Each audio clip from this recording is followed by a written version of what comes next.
नमस्कार और जय हिंद दोस्तों, मैं रवि शर्मा आप लोगों का स्वागत करता हूं डेली डिफेंस डायलॉग के आज के हमारे सेशन में। दोस्तों, कुछ दिनों पहले भारत और पाकिस्तान दोनों ने अपना स्वतंत्रता दिवस मनाया और इस मौके पर दोनों ही कंट्रीज़ ने ऑपरेशन सिंदूर को रिकॉग्नाइज़ किया। उनसे जुड़े हुए लोग, उनसे जुड़े हुए इवेंट को यहाँ पर दोबारा से याद किया गया। जैसे कि भारत के अंदर जो हमारे सोल्जर्स यहाँ पर इन्वॉल्व थे, जो पायलट्स यहाँ पर इन्वॉल्व थे, उनको साइटेशंस दी गई, उनको मेडल्स दिए गए। इसी तरह के कुछ इवेंट पाकिस्तान में भी ऑर्गेनाइज किए गए। जैसे कि एक क्लिप बहुत ज़्यादा इस समय वायरल हो रही है और वो है पाकिस्तान के प्रधानमंत्री द्वारा उनके एक पायलट को साइटेशन देते वक्त, मेडल पहनाते वक्त ये कहना कि इन्होंने S-400 मार गिराया था। अब वो क्लिप देखने के बाद बहुत हंसी भी आती है और ऐसा लगता है कि किसी स्कूल के अंदर अगर कोई बच्चा टॉयलेट के अंदर बॉम्ब फोड़ता हुआ पकड़ा जाए और उसको जो प्रिंसिपल है पूरी असेंबली के सामने अगर उसको पकड़ लेता है तो असेंबली को दिखाने के लिए बोलता है कि देखो जी इसने टॉयलेट के अंदर बॉम्ब फोड़ा, तो वो एक कल्प्रेट की तरह उसको जिस तरह उन्होंने घुमाया वो बहुत अजीब सा लगा, वो बहुत बचकाना लगा। क्योंकि पाकिस्तानी आर्मी भी एक प्रोफेशनल आर्मी है और वो पायलट भी एक प्रोफेशनल बंदा है। वो कोई गली का चलता हुआ या फिर स्कूल का कोई छोटा बच्चा नहीं है जिसको आप घुमा रहे हो, जिसको जो है आप खुद बोल के कह रहे हो कि इन्होंने S-400 को मार गिराया। हालांकि शायद वो ये कहना चाहते होंगे कि S-400 ने इनके एयरक्राफ्ट को मार गिराया, पर वो ये कह गए कि S-400 को इन्होंने मार गिराया। तो इस तरह की बचकानी हरकतें पाकिस्तानियों ने की है और दोबारा से उनका सोशल मीडिया के ऊपर मजाक बनाया जा रहा है। हालांकि पाकिस्तानी अगर पाकिस्तानियों जैसी हरकत ना करे तो उनको पाकिस्तानी कौन कहेगा। खैर, बहरहाल अब अगर हम इस पूरे इवेंट में कुछ अनाउंसमेंट्स की तरफ ध्यान दें तो पाकिस्तान ने भी एक बहुत इंपॉर्टेंट अनाउंसमेंट की है और भारत ने भी कुछ इंपॉर्टेंट अनाउंसमेंट्स की है। भारत की अनाउंसमेंट्स हमने पिछले सेशन में आपको बताया था कि हमारे प्रधानमंत्री मोदी ने क्या क्या कहा है। हालांकि पाकिस्तान ने एक बहुत बड़ी अनाउंसमेंट यहाँ पर की है और वो है एक रॉकेट फोर्स को बनाने की। तो देखिए, पाकिस्तान अब चाइना की तरह, जैसे कि चाइना में PLA की एक रॉकेट फोर्स है, पूरी कमांड है, एक माना जाता है कि चाइना की पूरी जो मिलिट्री है उसका एक चौथा भाग है, यानी कि एयरफोर्स, आर्मी और नेवी के बाद ये एक fourth pillar of the Chinese army है, जहां पर पूरी तरह एक डेडिकेटेड फोर्स है रॉकेट्स की या मिसाइल्स की, जिनके हाथ में कन्वेंशनल और न्यूक्लियर दोनों तरह के जो वॉरहेड्स हैं वो ये फोर्स कंट्रोल करती है। तो इसी तरह की एक फोर्स यहाँ पर पाकिस्तान में भी बनाई जा रही है जिसको नाम दिया गया है ARFC, यानी कि आर्मी रॉकेट फोर्स कमांड। तो ये ARFC पाकिस्तान की जो कन्वेंशनल मिसाइल्स हैं, जो उनकी कन्वेंशनल रॉकेट्स हैं, उनको यहां पर डील करेगी, उनको यहां पर टेक केयर करेगी। और यहां पर जितने भी पाकिस्तानी आर्मी, नेवी और एयरफोर्स में जितने भी ऐसी यूनिट्स हैं जिनके पास रॉकेट्स हैं, जिनके पास मिसाइल्स हैं, सबसोनिक मिसाइल्स हैं, वो सारी मिसाइल्स अब एक कमांड के अंदर डील की जाएंगी और ये कमांड एक सेंट्रलाइज सिस्टम की तरह यहां काम करेगी। तो ये एक बड़ी अनाउंसमेंट है जो कि पाकिस्तान ने की है। हालांकि भारत के पास भी आज के दिन में कोई डेडिकेटेड मिसाइल या फिर रॉकेट फोर्स नहीं है और ये जो कंसेप्ट है वो मेनली रशिया, चाइना और नॉर्थ कोरिया जैसे देशों में ही है, जहां पर एक कमांड पूरे कन्वेंशनल रॉकेट्स को और कन्वेंशनल मिसाइल्स को टेक केयर करती है। कभी कभी ये कमांड यहां पर न्यूक्लियर वेपन्स को भी टेक केयर करती है। हालांकि पाकिस्तान के केस में ऐसा नहीं है, वहां पर न्यूक्लियर वेपन्स को डील करने के लिए एक डिफरेंट फोर्स है। तो ये जो फोर्स पाकिस्तान में बन रही है रॉकेट फोर्स, वो बेसिकली उनकी कन्वेंशनल मिसाइल्स को, उनके कन्वेंशनल रॉकेट्स को यहां पर यूज करेगी और उनके लिए एक सेंट्रलाइज सिस्टम प्रोवाइड करेगी। तो ये जो आइडिया है रॉकेट फोर्स बनाने का, वो कहीं ना कहीं चाइना का ब्रेन चाइल्ड हो सकता है और चाइना ने ही पाकिस्तान को इस फोर्स को बनाने के लिए प्रेरित किया होगा। तो पाकिस्तान में चाइना अपने जैसा ही एक सिस्टम, अपने जैसा ही एक तंत्र हमारे वेस्टर्न बॉर्डर पर भी यहां पर खड़ा करना चाहता है, सो दैट कभी जब दोनों देशों के साथ युद्ध होगा तो एक इंटीग्रेटेड फोर्स की तरह चाइना, पाकिस्तान दोनों भारत को चारों तरफ से घेर सकें। तो इसी शायद आइडिया के साथ पाकिस्तान को यहां चाइना ने टेक्नोलॉजी के साथ ये आइडिया भी दिया होगा कि वो भी चाइना की तरह ही एक रॉकेट फोर्स बनाए। और रॉकेट फोर्स बनाने के पीछे बहुत हद तक जो कारण है वो ऑपरेशन सिंदूर से भी जुड़े हुए हैं, क्योंकि जिस तरह से पाकिस्तान को इस पूरी वॉर के अंदर मुंह की खानी पड़ी है और भारत के ऊपर पाकिस्तान का एक भी रॉकेट या फिर एक भी कोई बड़ा ऐसा वेपन किसी एक स्ट्रेटेजिक लोकेशन को या फिर किसी एयरबेस को, किसी भी एसेट्स को यहाँ पर नुकसान नहीं पहुंचा पाया है। तो भारत का जो एयर डिफेंस सिस्टम था, जो कि एक बहुत मजबूत किले की तरह इस पूरे ऑपरेशन के दौरान खड़ा रहा और पाकिस्तान ने जितने भी अटैक किए, बताया जाता है कि एक तरह से पाकिस्तान ने ड्रोन्स की बारिश कर दी थी भारत के ऊपर, और जितने भी जो उनके एरियल वेक्टर्स थे उन सभी को भारत ने सक्सेसफुली इंटरसेप्ट किया है। और ये जो पूरा एक अभेद किले की तरह भारत आज के दिन में बना हुआ है, इसी को भेदने के लिए पाकिस्तान ने एक डेडिकेटेड रॉकेट फोर्स बनाने का यहाँ पर फैसला लिया है। तो पाकिस्तान चाहता है कि आने वाले दिनों में, क्योंकि इस पूरे ऑपरेशन के दौरान पाकिस्तान की जो मिसाइल्स थी वो अलग अलग यूनिट्स के पास थी, और सभी एक साथ यहाँ पर जो एक सेंट्रलाइज सिस्टम की तरह हमला करना था वो यहाँ पर नहीं कर पाए, और भारत ने इन्हीं लूप होल्स का फायदा उठा के पाकिस्तान के जितने भी उनके बड़े स्ट्रेटेजिक लोकेशंस थी, उनके एयरबेसिस थे, उनको हिट किया था। हालांकि पाकिस्तान यहाँ पर अपने एयर डिफेंस सिस्टम को तो आज के दिन में उतना मजबूत नहीं बना सकता जितना कि भारत का है,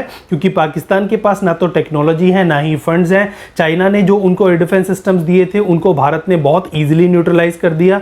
तुर्की के पास जो एयर डिफेंस सिस्टम है वो उतने ज़्यादा सुदृढ़ नहीं है जो कि भारत की ब्रह्मोस को या फिर भारत की किसी भी मिसाइल को रोक पाए। तो पाकिस्तान के पास ना टेक्नोलॉजी है, ना पैसा है, ना इंडिजिनियस लेवल पर उसके पास इस तरह की कोई सिस्टम है, ना ही उसके सहयोगी देश उसको कुछ इस तरह का सिस्टम दे रहे हैं। तो पाकिस्तान को जो एयर डिफेंस सिस्टम है वो आज भी कमज़ोर है। तो पाकिस्तान ने अपनी इस कमजोरी को पूरा करने के लिए भारत के एयर डिफेंस सिस्टम को हिट करने के लिए प्लान बनाया है, जिसमें भारत के एयर डिफेंस सिस्टम को पूरी तरह न्यूट्रलाइज करने के लिए पाकिस्तान अपने सारे रॉकेट फोर्स को यहां पर लगा देना चाहता है। अपनी सारी ताकत भारत के एयर डिफेंस सिस्टम को सैचुरेट करने के लिए लगाना चाहता है, जिससे कि आने वाले दिनों में जब भारत का एयर डिफेंस सिस्टम सैचुरेट हो जाए, उसके पास इतने इंटरसेप्टर्स ही ना बचें कि वो आगे आने वाले जितने भी एरियल थ्रेट्स हैं उनको डील कर पाए। तो इस सिचुएशन का फायदा उठा के पाकिस्तान फिर फर्दर भारत के ऊपर अटैक कर सकता है। तो ये पूरा प्लान है पाकिस्तान का कि वो अपनी एक ऐसी रॉकेट फोर्स बनाए जो कि एक साथ भारत के ऊपर अटैक करे,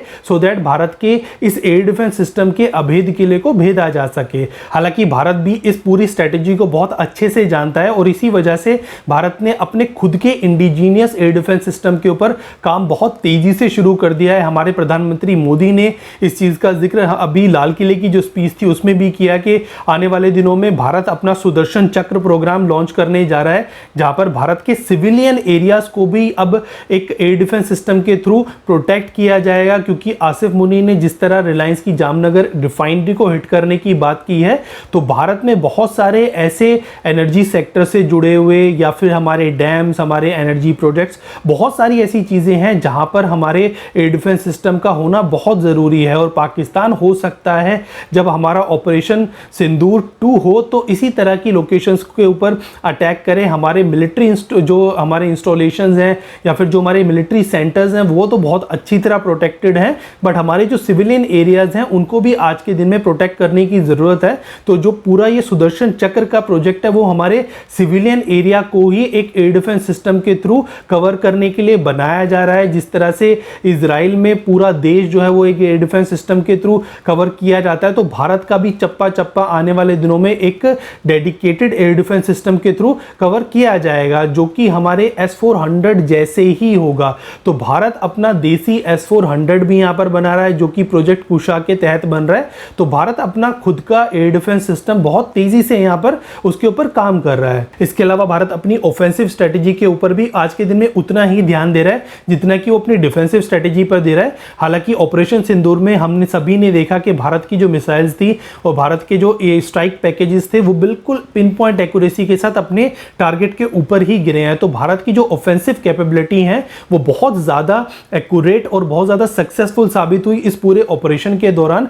हालांकि भारत अपनी इसी कैपेबिलिटीज़ को फर्दर एनहांस करना चाहता है, और यही कारण है कि हम आए दिन निर्भया मिसाइल या फिर प्रलय मिसाइल हुई या फिर ब्रह्मोस मिसाइल हुई, इनके नए नए वेरिएंट्स देख रहे हैं। इनके जो रेंजेस हैं उनको बढ़ाने के बारे में भारत यहाँ पर लगातार डिस्कशंस कर रहा है। कई सारी मिसाइल्स के एयर लॉन्च वेरिएंट्स बनाए जा रहे हैं, जैसे कि ब्रह्मोस का या फिर प्रलय मिसाइल का रिसेंटली एयर लॉन्च वेरिएंट बनाने की बात की जा रही है। तो इस तरह से भारत अपनी जो ऑफेंसिव कैपेबिलिटीज हैं उनको एक स्टेप ऊपर ले जाने की यहाँ पर कोशिश कर रहा है। इसके अलावा भारत इंटेलिजेंस गैदरिंग पे और साइबर ऑपरेशंस के ऊपर भी ध्यान दे रहा है कि पाकिस्तान की जो न्यू फोर्स है उसके बारे में ज़्यादा से ज़्यादा जानकारी लेना या फिर उनके कमांड एंड कंट्रोल को साइबर ऑपरेशंस के थ्रू न्यूट्रलाइज करना, इन सब चीज़ों के ऊपर भी भारत आज के दिन में ध्यान दे रहा है। तो कुल मिलाकर के भारत ने पाकिस्तान की इस फोर्स के लिए जो तैयारी करनी थी वो यहाँ पर आज के दिन में शुरू शुरू कर दी हैं।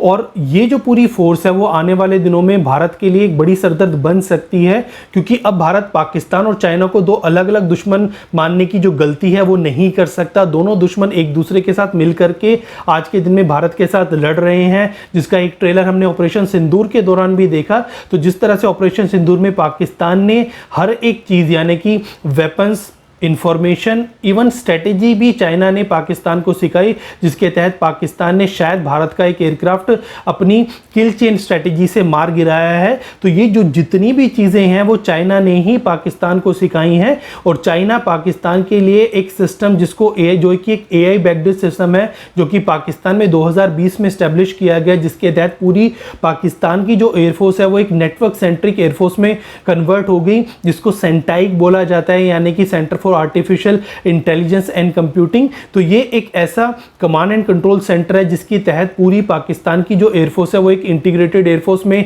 ट्रांसफॉर्म हो चुकी है। और जब भी जरूरत पड़ेगी चाइना और पाकिस्तान दोनों एक दूसरे के साथ इंटीग्रेट कर सकते हैं। तो आने वाले दिनों में हमें रॉकेट फोर्स भी इंटीग्रेटेड होती हुई नजर आएगी, हमें एयरफोर्स जो कि ऑलरेडी इंटीग्रेट हो चुकी है, जिसका हमने मुजाहरा भी कुछ दिनों पहले देख लिया है। इसके अलावा नेवी भी आने वाले दिनों में इनकी इंटीग्रेट होगी। तो भारत के सामने अब पाकिस्तान नाम का कोई देश नहीं है, बल्कि चाइना पाकिस्तान नाम का एक बड़ा दुश्मन है, जो कि भारत को चारों तरफ से घेरे हुए है। तो भारत अब किसी भी तरह से इन न्यूज़ को या फिर इन डेवलपमेंट्स को नज़रअंदाज नहीं कर सकता। भारत को हर एक डेवलपमेंट जो कि पाकिस्तान में भी हो रही है उसके ऊपर पूरी तरह ध्यान रखने की ज़रूरत है, क्योंकि ये चाइना ही है जो कि भारत से हिमालय में अगर लड़ाई नहीं लड़ सकता तो वो पंजाब और थार डेजर्ट में लड़ने के लिए पूरी तरह से तैयारी कर रहा है। तो इस तरह से भारत के लिए ये पाकिस्तानी डेडिकेटेड रॉकेट फोर्स एक सरदर्द साबित हो सकती है।